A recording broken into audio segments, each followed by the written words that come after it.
Hello, Hive. We're back for our next little live of Mudhouse Sabbath. And today we're talking about the chapter on food, so fitting food. But before we do that, I just want to offer a space in the middle of a week that's had a lot going on in it that feels pretty defeating for a lot of people, whether you're attending to politics or you're attending to health concerns or what have you going on in the world, or just things in your own life. I just want to offer you a few seconds of space just to be. So I just offer that to you now. So we're just going to sit here for a second with my little candle, and I'll offer you a moment to just breathe. So just breathe in, close your eyes, listen to your breath, find your body where it is, and just be present.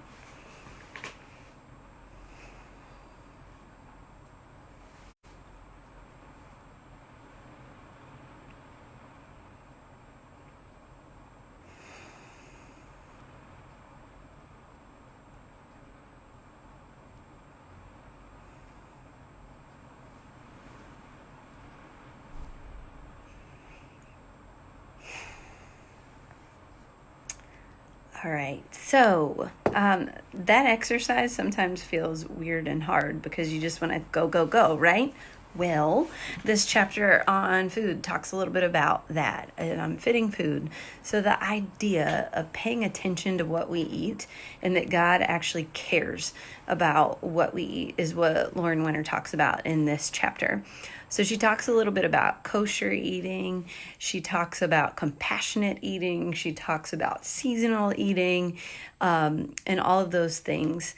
But she talks about when you eat kosher. So growing up as a Jewish person, the act of eating was an intentional thing that often required a lot of time, a lot of expense, and a lot of thought. And what she does is try to pull this over into a Christian way of eating, where Christians do not abide by, nor do they have to abide by, kosher rules about meat and dairy and shellfish and all of those things. But what would it mean to be more intentional in our eating? In the study version that I talked about, she digs deeper into some of those things.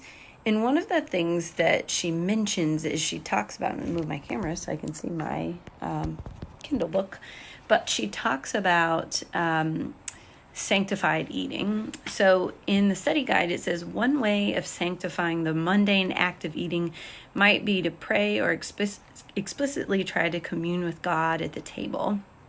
The main service of God is through eating. Moreover, the righteous ones meditate as they eat in love and fear of God and with prayer.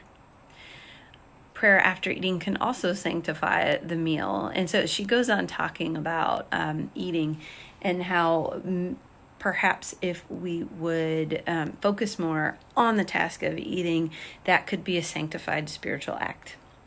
She also talks about how the kosher rules, are meant to make us eat with more compassion. So an animal not cooked in dairy does a couple of things. One, it's compassionate because it respects reproductive rights, like not cooking like a baby in its mother's milk. Respects that sanctity of life, but it also separates death and life and keeps those separate, because to eat meat, something has to die. When you're drinking milk, you're thinking of, that's what babies drink. And she also talks about how the rules will maintain compassionate eating because there are lots of rules about slaughter. So anyway, moving on without getting into it too much, it's a really great chapter where she talks about spiritual practices, and perhaps if we would create some rules in our life where we're not eating what we want when we want, but practicing some restraint, that can be more intuitive and it can be more spiritual. She talks a lot in both the regular version and the study version, but goes deeper into it in the study version about seasonal eating.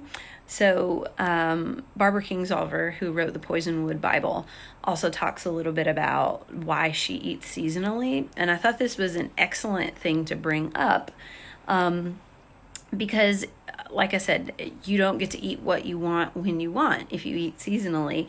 And frankly, our grocery stores, even if you go to a Whole Foods, I think people think that a Whole Foods is a great place to go because it's all good for you, right? It's great for the environment. Well, not necessarily, because if you're eating organic blueberries, that's wonderful. But if they're being shipped across the world, then what is the environmental cost of that? So that's one thing that she asks. And so anyway, my questions for you today are these, and I will post them later as well. What would it mean for you to eat consciously? What would it mean for you to eat intentionally? So, okay, here we go. Question 1. On a scale of 1 to 10, rate yourself on how intentional you are when you eat.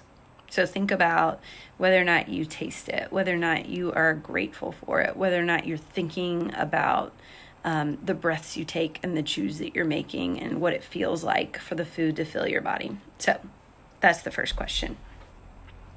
The second question is this.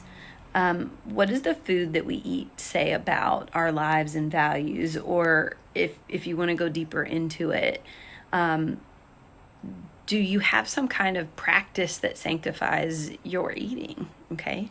So is there something that you do that sanctifies your eating? The third one is there a practice that you can adopt that would kind of connect you to God when you eat, or connect you to the food when you're eating? And then the next one is, do you practice seasonal eating? And if you do, how? Could you offer some advice on that? Do you eat tomatoes only when they grow near you? So I'm in North Carolina. I should eat them in the summer.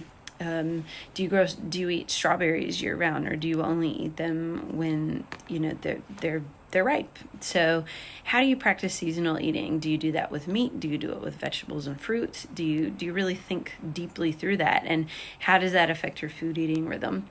And finally, this is a question for people who are Christians who go to Eucharist or communion or the Lord's Supper. Do you actually do something to prepare yourself to receive that food? And if so, what is it? And if you don't, is there something you should be doing? All right. All that aside, you have a homework assignment this week. Your homework assignment is this.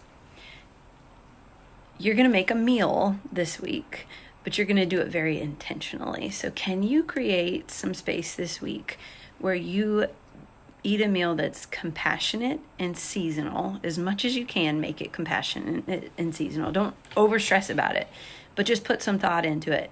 How can you make whatever you're eating a more compassionate meal towards the earth or towards the animals that you're consuming?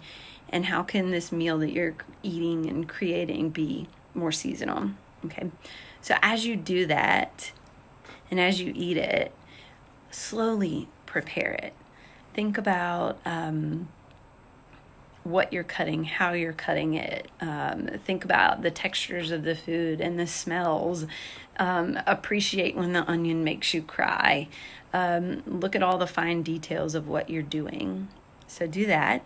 And then when you actually go to eat it slowly. Attend to your bites. Attend to the taste. Think about the feeling of being full and satisfied. That's a really lovely thing to practice during Lent anyway, as people have given up a lot of things and you find that some part of yourself is feeling empty or craving things.